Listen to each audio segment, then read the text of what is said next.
Shri Pampanagowda Badarli sir ಮತ್ತು ಎಲ್ಲ ಸನ್ಮಾನ್ಯ ಗಣ್ಯರು, ವೇದಿಕೆ ಮೇಲೆ ಇರುವಂಥ ಎಲ್ಲ ಗಣ್ಯರು ಕಾರ್ಯಕ್ರಮವನ್ನು ಉದ್ಘಾಟನೆ ಮಾಡಬೇಕಂತ ಅವರಲ್ಲಿ ಕೇಳ್ಕೊತಾರೆ.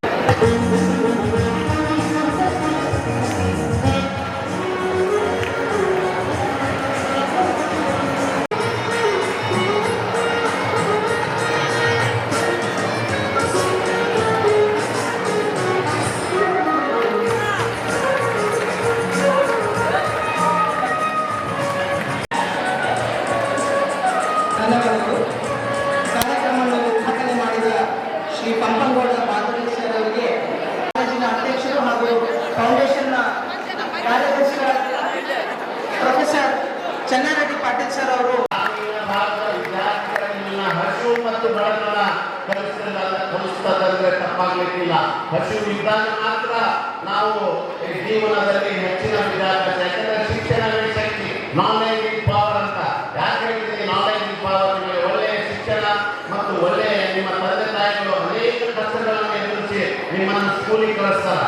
ಆದ್ದರಿಂದ ಪ್ರತಿಯೊಬ್ಬ ವಿದ್ಯಾರ್ಥಿಗಳು ತಮ್ಮ ಜೀವನವನ್ನು ಸದುಪಯೋಗ ಪಡಿಸಿಕೊಂಡು ಅನಾವಶ್ಯಕ ಇಂದಿನ ದಿನಮಾನಗಳ ಸಾಮಾಜಿಕ ಜಾಲತಾಣದ ಅಡಿಚಣೆಗೆ ಒಳಗಾಗದೆ, ಟಿವಿ ಮತ್ತು ಮಾಧ್ಯಮದ ಅನೇಕ ಮತ್ತು ದುಶ್ಚಟಕ್ಕೆ ಒಳಗಾಗದೆ ತಾವೆಲ್ಲರೂ ಶ್ರದ್ಧೆಯಿಂದ ಭಕ್ತಿಯಿಂದ ವಿದ್ಯಾರ್ಥಿ ಜೀವನ, ಯಾಕಂದ್ರೆ ಸ್ಟೂಡೆಂಟ್ ಲೈಫ್ ಗೋಲ್ಡನ್ ಲೈಫ್ ಅಂತ, ವಿದ್ಯಾರ್ಥಿ ಜೀವನದ ಏನು ಒಂದು ಬಂಗಾರದ ಜೀವನ ಇದೆ ಅಂತ.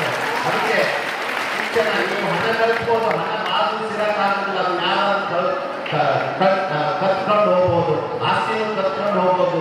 You might lose your property and money, but ಶಿಕ್ಷಣ ಹಂಗಲ್ಲ. ಯಾಕಂದ್ರೆ money can buy books but not knowledge. ಅಂದ್ರೆ ಮನಿ ಪುಸ್ತಕವನ್ನು ಕೊಂಡಬಹುದು, ತಿಳುವಳಿಕೆ ಮತ್ತು ಬುದ್ಧಿಮತ್ತೆಯನ್ನು ಕೊಳ್ಳಕ್ಕಾಗೋದಿಲ್ಲ. Money can buy medicine but not health.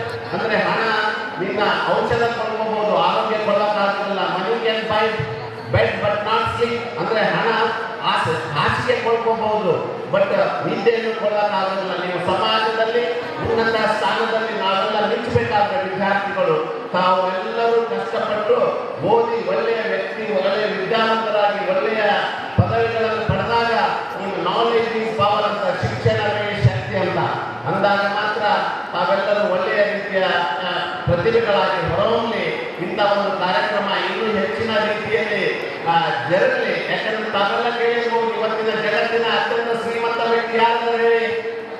ಜಗತ್ತಿನ ಅತ್ಯಂತ ಶ್ರೀಮಂತ ವ್ಯಕ್ತಿ ಇಂದು ಇವತ್ತು ಮಿಸ್ಟರ್ ಎಲಾನ್ ಮಸ್ಕ್. ತಾವೆಲ್ಲ ನೆನಪಬಹುದು, ಇವತ್ತು ಯಾಕೆ ಎಲಾನ್ ಮಸ್ಕ್ ಜಗತ್ತಿನ ಅತ್ಯಂತ ಶ್ರೀಮಂತ ವ್ಯಕ್ತಿ ಆಗಿದ್ದ? ಒಬ್ಬ ಸೌತ್ ಆಫ್ರಿಕಾ ಪ್ರಿಟೋರಿಯಾದಲ್ಲಿ ಹುಟ್ಟಿದ ಏನು ಎಲಾನ್ ಮಸ್ಕ್ ತನ್ನ ತಂದೆ ತಾಯಿ ಬೇರ್ಪಟ್ಟ ನಂತರ ತಾಯಿ ಮಕ್ಕಳನ್ನು ಸಾಕಲಾಗದೆ ಏನು ಮತ್ತೆ ಅವರ ತಾಯಿಯ ಊರು ಕೆನಡಾಕ್ಕೆ ಹೋದ್ರು. ಅಲ್ಲೇ ಕಷ್ಟಪಟ್ಟು ತನ್ನ 3 ಮಕ್ಕಳನ್ನು ಏನೋ ಹಿಂಗ ಮಾಡಿ ಶಿಕ್ಷಣ ಕೊಡಿಸಿಲ್ಲ. ಎಲಾನ್ ಮಸ್ಕ್ ಒಬ್ಬ ಪ್ರತಿಭಾವಂತ ವಿದ್ಯಾರ್ಥಿ ಆಗಿದ್ದ. ಕಷ್ಟಪಟ್ಟು ರೆಂಟ್ ಮನೆಯಲ್ಲಿ ಇಟ್ಕೊಂಡು ಒಂದು ಕಂಪ್ಯೂಟರ್ ಕೊಡಿಸಿ ತನ್ನ 10-12ನೇ ವಯಸ್ಸಿನಲ್ಲಿ ವಿಡಿಯೋ ಗೇಮ್ಸ್ ಡೌನ್ಲೋಡ್ ಮಾಡಿ ಅಪ್ಲಿಕೇಶನ್ ರೆಡಿ ಮಾಡಿದ. ಅದರಿಂದ ಎಷ್ಟೋ ಬಿಲಿಯನ್ ಹಣ ಬಂತು. ಮುಂದಿನ ದಿನಮಾನಗಳಲ್ಲಿ ಒಬ್ಬ ಶ್ರೇಷ್ಠ ಇಂಜಿನಿಯರ್ ಆಗಿ ಅವ ಮೈಕ್ರೋಸಾಫ್ಟ್ ಸೇರಿಕೊಂಡು ಇವತ್ತು ಜಗತ್ತಿನ ಅತ್ಯಂತ ಶ್ರೀಮಂತ ಮತ್ತು ಪ್ರತಿಭಾವಂತ ವ್ಯಕ್ತಿ. ಯಾಕಂದ್ರೆ ಅವನನ್ನು ಯಾಕೆ ಉನ್ನತ ಮಟ್ಟಕ್ಕೆ ಕರ್ಕೊಂಡು ಹೋಯ್ತಂದ್ರೆ ಅವನಲ್ಲಿರ್ತಕ್ಕಂಥ ಅಗಾಧವಾದ ಪ್ರತಿಭೆ ಮತ್ತು ಬುದ್ಧಿಶಕ್ತಿ. ಹೌದಾ? ಅದಕ್ಕೆ ಇವತ್ತು ನೋಡಿರ್ಬೋದು, ಜಗತ್ತಿನ ಯಾವುದೇ ದೇಶ ಮತ್ತು ಅಮೆರಿಕದ ನಾಸಾ ಕರ್ಕೊಂಡು ಹೋಗಲಾದಂತ ಉನ್ನತ ಮಟ್ಟ ಏನು ಮಂಗಳ ಗ್ರಹಕ್ಕೆ ಅವನು ಹೋಗಿ ಬರುವಂತ ಅಪ್ ಅಂಡ್ ಡೌನ್ ಮಾಡುವಂತ ಒಂದು ರಾಕೆಟ್ ರೆಡಿ ಮಾಡಿ ಇತ್ತೀಚಿನ ದಿನಮಾನಗಳಲ್ಲಿ ಯಶಸ್ವಿಯಾದ.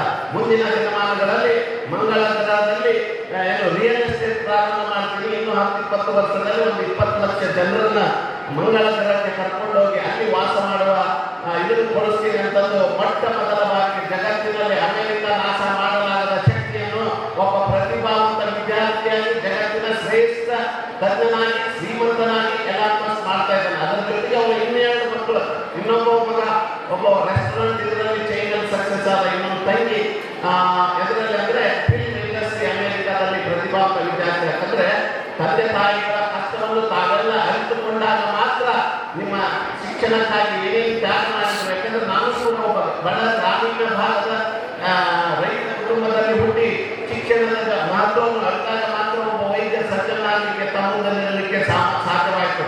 ಆದ್ದರಿಂದ ಯಾಕಂದ್ರೆ ನೀವು ಅದರ ಜೊತೆಗೆ ಮೌಲ್ಯಾಧಾರಿತ ಶಿಕ್ಷಣ, ಕೇವಲ ಶಿಕ್ಷಣ ಪಡ್ಕೊಂಡ್ರೆ ಅಷ್ಟೇ ಅಲ್ಲ. ಡಾಕ್ಟರ್ ಶಿವರಾಜ್ ಪಾಟೀಲ್ ಅವರು ಒಂದು word ಬರೆದರಲ್ಲಿ real education cannot be seen in degrees and certificate. It can be seen in one's attitude, behavior ಮತ್ತು actions ಅಂತ. ಎಲ್ಲಿ ನಿಮ್ಮ ಶಿಕ್ಷಣದ ಜೊತೆಗೆ ಮಾನವೀಯ ಮೌಲ್ಯಗಳು ಮತ್ತು ಸಾಮಾಜಿಕ ಕಳಕಳಿಯಿದ್ದಾಗ ಒಬ್ಬ ಆದರ್ಶ ವ್ಯಕ್ತಿ ಸಮಾಜದಲ್ಲಿ ನೀವೆಲ್ಲ ಆಗಲಿಕ್ಕೆ ಸಾಧ್ಯ. ಕೇವಲ ಶಿಕ್ಷಣದಿಂದ ಅಷ್ಟೇ ಅಲ್ಲ, ಅದರ ಜೊತೆಗೆ ನಿಮ್ಮ ಜವಾಬ್ದಾರಿಯನ್ನು ಕೂಡ ಅರಿತುಕೊಂಡ. ಯಾಕಂದ್ರೆ ಹುಟ್ಟುವಾಗ ಹೆಸರಿರ್ತಾ, ಹುಟ್ಟುವಾಗ ಉಸಿರಿರ್ತಾ ಹೆಸರಿರಲಿಲ್ಲ, ಸತ್ತಾಗ ಹೆಸರಿರ್ತಾ ಉಸಿರಿರಲಿಲ್ಲ. ಉಸಿರು ಮತ್ತು ಹೆಸರಿನ ಮಧ್ಯೆ ನೀವು ಮಾಡುವ ನಿಷ್ಕಲ್ಮಶ ನಿಸ್ವಾರ್ಥ ನಿರಪೇಕ್ಷಿತ ಸೇವೆ ನಿಮ್ಮನ್ನು ಉನ್ನತ ಮಟ್ಟಕ್ಕೆ ಒಯ್ಯಲಿಕ್ಕೆ ಸಾಧ್ಯ ಅಂತ ಹೇಳಿ ನೀವೇನೇ ಮಾಡ್ರಿ, ಹಣ ಗಳಿಸ್ರಿ.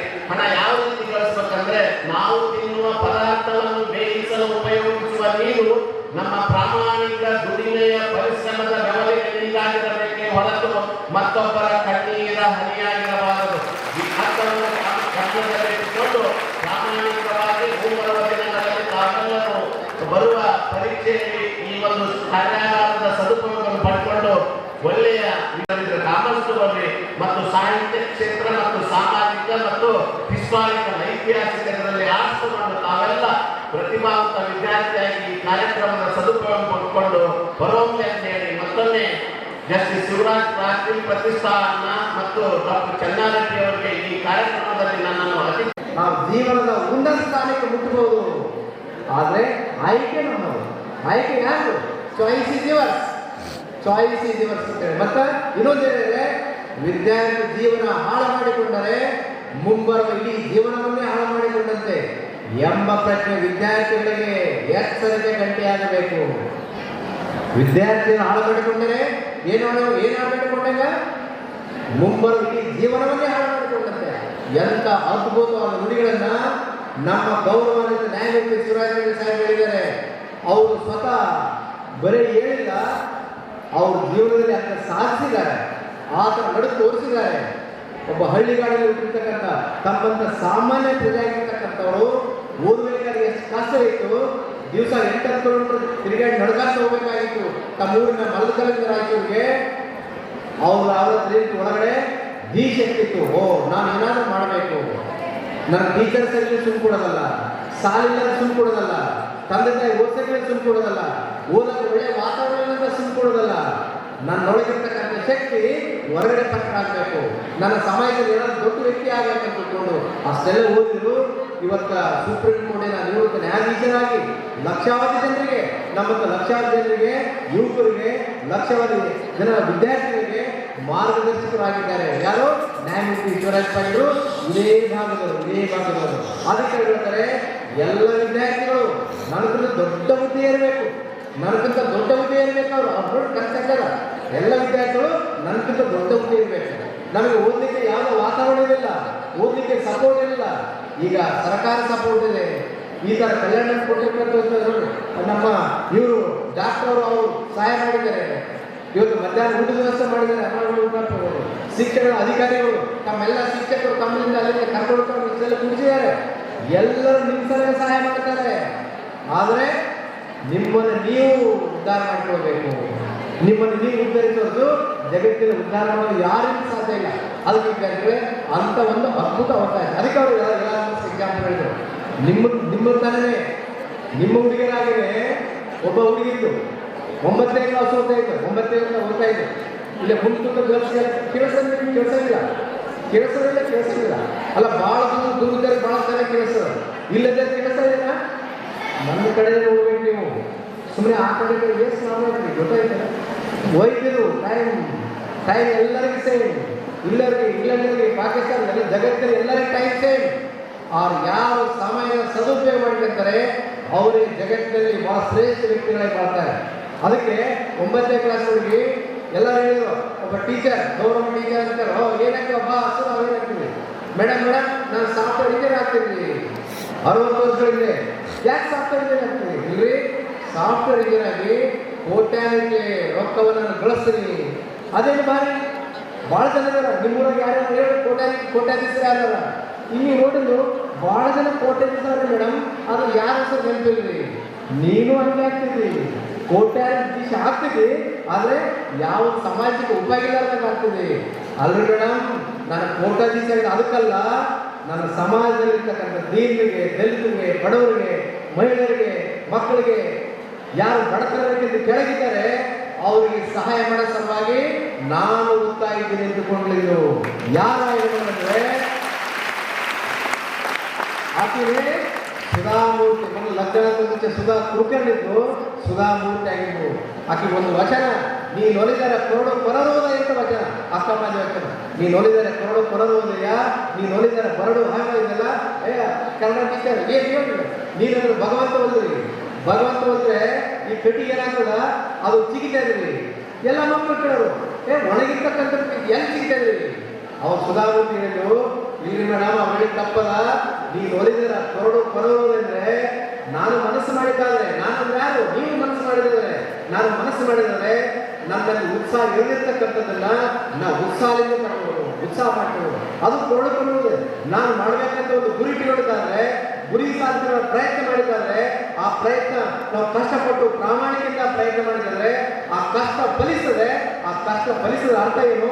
ಆ ಕೊರಡು ಕೊರದೋದಯ. ಕೊರಡು ಗೊತ್ತಾಯ್ತಲ್ಲ, ಲಾಭ ಫುಡ್, ಲಾಭ ಫುಡ್ ಅದು ಏನೇನು ಅದಕ್ಕೆ ಸಿಗಕ್ಕೆ ಸಾಧ್ಯ ಇಲ್ಲ, ಕಟ್ ಮಾಡಿರ್ತಕ್ಕಂಥದ್ದು. ಅಂದ್ರೆ ಈ ದೇಹ ನನ್ನ ಕೈಗೆ ಆಗದೇ ಇರ್ತಕ್ಕಂಥ ದೇಹ, ನನ್ನ ಕೈಲಿ ಆಗಂಗಿಲ್ಲ, ನನಗೆ ಆ ಸಬ್ಜೆಕ್ಟ್ ಇಟ್ಕೊಂಡು, ನನಗೆ ಈ ಸಬ್ಜೆಕ್ಟ್ ಇಟ್ಕೊಂಡು, ಆ ಮೆಸೇಜ್ ಕೇಳಿಲ್ಲ, ನಮ್ಮನೆ ಓದೋದು ರೆಸಿಪಿ ಇಲ್ಲ, ನಮ್ಮ ತಂದೆ ತಾಯಿ ಬರೋಬ್ಬರ ಫೀಸ್ ಬರ್ತಾ ಇಲ್ಲ ಅಂತ ನೆವನ ಏನಿದೆ ನೋಡ್ರಿ, ಆ ನೆವನೆಲ್ಲ ಬಿಟ್ಟು ಸುಧಾಮೂರ್ತಿ ನೆವನೆಲ್ಲ ಬಿಟ್ಟು ಓದಕ್ಕೆ ಅವ್ರು ಯಾವ ಬೇಕಾಗಿಲ್ಲ. ಓದಕ್ಕೆ ನಾನು ಬೇಕು, ನನ್ನ ಒಳಗಿನ ಮನುಷ್ಯನ ಶಕ್ತಿ ಬೇಕು, ನನ್ನ ಒಳಗಿನ ಒಂದು ಉನ್ನತವಾದ ಗುರಿ ಇಟ್ಕೋಬೇಕು. ಉನ್ನತವಾದ ಗುರಿ ಅಂದ್ರೇನು? ಅದರಲ್ಲಿ ಡಾಕ್ಟರ್ ಬಿ ಎನ್ ಪಾಟೀಲ್ ಹೇಳಿದ್ರೆ ಸಾಮಾಜಿಕ ಕಳಕಳಿರಬೇಕು, ಮಾನವೀಯ ಮೌಲ್ಯಗಳಿರಬೇಕು. ಮಾನವೀಯ ಮೌಲ್ಯಗಳೇ ಉಳ್ಳ ಸಾಮಾಜಿಕ ಕಳಕಳಿಗಳ ಗುರಿ ಇಟ್ಕೊಂಡಾದ್ರೆ ಇವತ್ತು ಸುಧಾಮೂರ್ತಿ ನೋಡ್ರಿ ಎಷ್ಟು ಒಂದು ಸಾವಿರಾರು ಕೋಟಿ ರೂಪಾಯಿ ಇರ್ತಕ್ಕಂಥ ನಿಮ್ಮಂತ ಹುಡುಗಿ 9ನೇ ಕ್ಲಾಸ್ ಓದ್ತಕ್ಕಂಥ ಹುಡುಗಿ ಇವತ್ತು ಸಾವಿರಾರು ಕೋಟಿ ಗಳಿಸ್ತಕ್ಕಂಥ ಒಂದು ವಿದ್ಯಾರ್ಥಿಗಳಿದ್ದಾರೆ. ಗೊತ್ತಾಯ್ತು ಹೇಳ್ತಕ್ಕಂಥದ್ದು. ಅದಕ್ಕೆ ವಿದ್ಯಾರ್ಥಿಗಳೇ ನಾನು ಏನ್ ಹೇಳ್ತಿದ್ರೆ, ಮೊನ್ನೆ ಸುಮಾರು ವರ್ಷದಲ್ಲಿ ನಮ್ಮ ಕಾಲೇಜ್ ಬಂದ ಸುಧಾಮೂರ್ತಿ ಗುಲ್ಬರ್ಗದಲ್ಲಿರ್ತಕ್ಕ ಕ್ಯಾನ್ಸರ್ ಆಸ್ಪತ್ರೆಗೆ 200 ಕೋಟಿ ಕೊಟ್ಟಿದ್ದಾರೆ. ಬೆಂಗಳೂರಿರ್ತಕ್ಕಂಥ ಕ್ಯಾನ್ಸರ್ ಹಾಸ್ಪಿಟಲ್ಗೆ 500 ಕೋಟಿ ಕೊಟ್ಟಿದ್ದಾರೆ. ಒಂದೂರಿಗೆ ಹೋಗ್ತಾ ಇತ್ತು ಸುಧಾಮೂರ್ತಿ ಸುಮಾರು ವರ್ಷಗಳಿಂದ. ಒಂದೂರಿಗೆ ಹೋಗ್ಬೇಕಾದ್ರೆ ಒತ್ತು ಮುಳುಗ್ತಾ ಇತ್ತು. ಡ್ರೈವರ್ ಏನು ಲೈಟ್ ಆಫ್ ಮಾಡಿದ್ರು. ಇಲ್ಲಿ ಮೇಡಮ್ ಇನ್ನ ಒಂದು ಅರ್ಧ ಕಿಲೋಮೀಟರ್ ಅಂದ್ರೆ ಊರು, ಅರ್ಧ ಕಿಲೋಮೀಟರ್ ಅಲ್ಲ, ಒತ್ತು ಮುಳುಗಿದೆ. ನಾ ಲೈಟ್ ಆಫ್ ಮಾಡಿದ ದಾರಿ ಕಾಣಲಿಲ್ಲ, ಡ್ರೈವರ್ ಇಲ್ಲ, ಲೈಟ್ ಆಫ್ ಮಾಡೋದು. ಅವರ ಫಂಕ್ಷನ್ಗೆ ಹೋಗಿದ್ದು ಸುಧಾಮೂರ್ತಿ. ಅದಾದ ನಂತರದಲ್ಲಿ ಫಂಕ್ಷನ್ ಡ್ರೈವರ್ ಕೇಳಿದ, ಆಮೇಲೆ ಹೇಳ್ತಾರೆ ಅಲ್ಲಿ ಹೇಳಿದ್ರು ಡ್ರೈವರ್, ನೋಡಪ್ಪ ಯಾಕೆ ಲೈಟ್ ಆಫ್ ಮಾಡಂತ ಹೇಳಿದ್ರೆ ಆ ಊರಿಗೆ ಎಷ್ಟೇ ಹೋಗಿದ್ರಿ ನೀವು ಸಾಯಂಕಾಲ, ಆ ಊರಿನ ಹೆಣ್ಮಕ್ಳೆಲ್ಲ ರೋಡಿಗೆ ಆ ಕಡೆ ಈ ಕಡೆ ಬೈಕೆಸೆ ಕುಂತಿದ್ರು. ಹಳ್ಳಿ ಹೆಣ್ಮಕ್ಳು ಏನಂತಾರೆ, ಮಕ್ಕಳು ಎಜುಕೇಶನ್ ಸಲ ಕಷ್ಟಪಡ್ತಾರೆ, ಗಂಡನ ಆರೋಗ್ಯ ಸಲ ಕಷ್ಟಪಡ್ತಾರೆ, ಎಲ್ಲರ ಹಳ್ಳಿಯಲ್ಲಿ ಅಷ್ಟು ಕಷ್ಟಪಡ್ತಾರೆ. ಆದ್ರೆ ಬೈಕೆಸೆಗೆ ಹೋಗ್ಬೇಕಾದ್ರೆ ಯಾವಾಗ ಹೋಗ್ಬೇಕು? ಸೂರ್ಯಮಂಡಲದ ಮುಂಚೆ ಹೋಗ್ಬೇಕು. ಗಳಿಸಿರ್ತಕ್ಕಂಥ ರೊಕ್ಕ ಸಮಾಜಿಕ ಆಗಲಂತಂದ್ರೆ ಅದ್ರ ಉದ್ದೇಶ ಏನು, ಯಾಕೆ ಗಳಿಸ್ಬೇಕನ್ನೋದು ವಿಚಾರ ಮಾಡಿದ್ರು. ಅವತ್ತೇ ಮನೆ ಹೋಗಿದ್ರು. 1,000 ಕೋಟಿ ರೂಪಾಯಿನ ಸರ್ಕಾರದಲ್ಲೇ ಒಡಂಬಡಿಸಿ ಯಾವ್ಯಾವ ಹಳ್ಳಿಗಳಿಗೆ ಶೌಚಾಲಯ ಇಲ್ಲ ಆ ಶೌಚಾಲಯ ವ್ಯವಸ್ಥೆ ಮಾಡಿಕೊಂಡು ಇವತ್ತು ಎಲ್ಲ ಹಳ್ಳಿಗಳಿಗೆ ಶೌಚಾಲಯ ನಾವು ಹೇಳ್ತಕ್ಕಂಥದ್ದು ಗೊತ್ತಾಗಿಲ್ಲ. ನೀವು ಅದಕ್ಕಾಗಿ ಓದಬೇಕು. ಬರೀ ಕಾರ್ ತಗೊಳ್ಳೋದಕ್ಕಲ್ಲ, ಒಂದು ಮನೆ ಕಟ್ಸೋದಕ್ಕಲ್ಲ, ಅವೆಲ್ಲ ಬೈ ಪ್ರಾಡಕ್ಟ್. ಈ ಸುಧಾಮೂರ್ತಿ ಕಾರ್ ತಗೊಳ್ಸಲು ಓದಿಲ್ಲ, ಸುಧಾಮೂರ್ತಿ ಮನೆ ಕಟ್ಸಲು ಓದಿಲ್ಲ. ಯಾಕೆ ಉದ್ದೇಶ ಏನಿತ್ತು? ಯಾಕೆ ಇಂಜಿನಿಯರ್ ಆಗ್ಬೇಕಂದ್ರೆ ಕೋಟ್ಯಾಂತರ ಜನಕ್ಕೆ ಯಾಕೆ ಬಳಸಬೇಕು? ಸಮಾಜದಲ್ಲಿರ್ತಕ್ಕಂಥ ಇಂದರಿಗೆ ಬಡತನದಿಂದ ಕೆಳಗಿರ್ತಕ್ಕಂಥವ್ರಿಗೆ ಮಾಡಬೇಕು.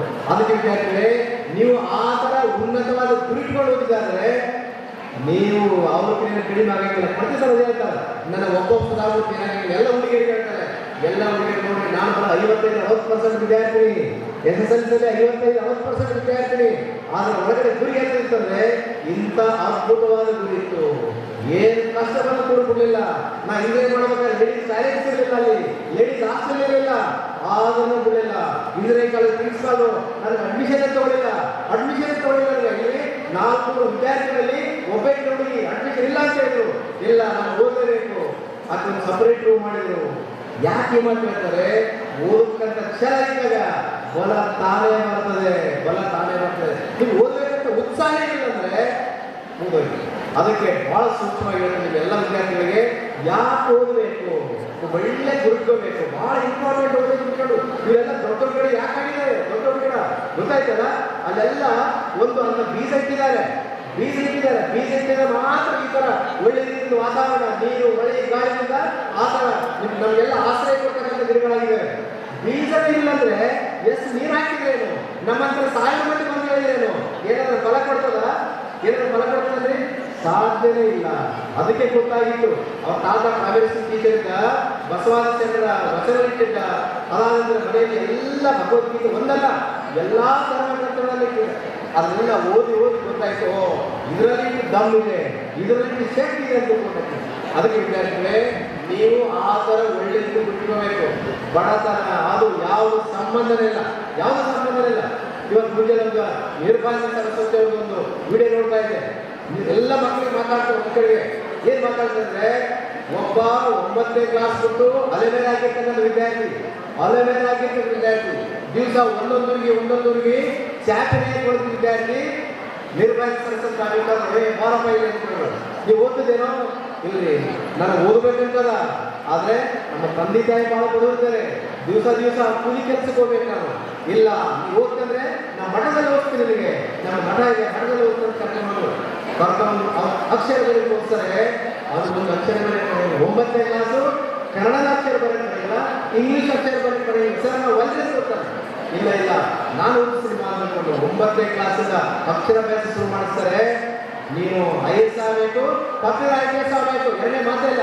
ಇಲ್ಲಿ ಗುರುಗಳೇ ನನಗೆ ಆಗಂಗಿಲ್ಲ, ಯಾವ್ದಾರ ಕ್ಲರ್ಕ್ ಆಗ್ತೇನೆ, ಕ್ಲರ್ಕ್ ಆಗ ಕರ್ಕೊಂಡು ಬಂದಿದೆ. ಇಲ್ಲಿ ಕ್ಲರ್ಕ್ ಅಂದ್ರೆ ಬಹಳ ಮಂದಿ ಇದ್ದಾರೆ ನೋಡ್ರಿ. ನಮ್ಮ ನಿರ್ಮಲ ಸರಸ್ವತಿ ಹೇಳ್ತಾರೆ, ಎಷ್ಟು ಜನ SSLC ವಿದ್ಯಾರ್ಥಿಗಳು 90-95% ಬರ್ತಾರೆ.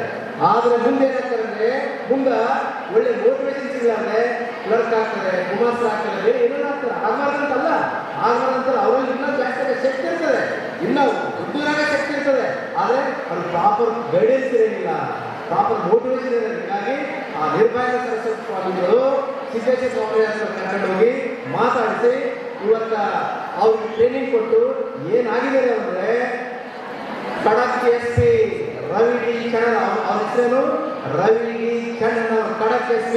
ಎಲ್ಲ MLA MMB ಎಲ್ಲ ಮಿನಿಸ್ಟ್ರು ನಮ್ಮ ಭಾಗಕ್ಕೆ SP ಆಗಬೇಕು, ನಮ್ಮ ಭಾಗಕ್ಕೆ SP ಆಗಬೇಕು ಕರ್ಕೊಂತಾರೆ. ನೋಡ್ರಿ, ಒಬ್ಬ ಅಲೆಮಾರಿ ಜನಾಂಗದ ವಿದ್ಯಾರ್ಥಿ, ಊಟಕ್ಕೆ ಅಭಾವ ಇರ್ತಕ್ಕಂಥ ವಿದ್ಯಾರ್ಥಿ, ನಾನು ಓದಕ್ಕೆ ಕೈಲಾಗಿರುವಂಥ ವಿದ್ಯಾರ್ಥಿ ಏನಾಗಿದ್ದೇನೆ, SC ಆಗಿದ್ದಾರೆ. ಯಾಕೆ ಈ ಮಾತು ಹೇಳ್ತಂದ್ರೆ, ನಿಮ್ಮ ಹತ್ರ ಆ ಥರ ಶಕ್ತಿ ಇದೆ,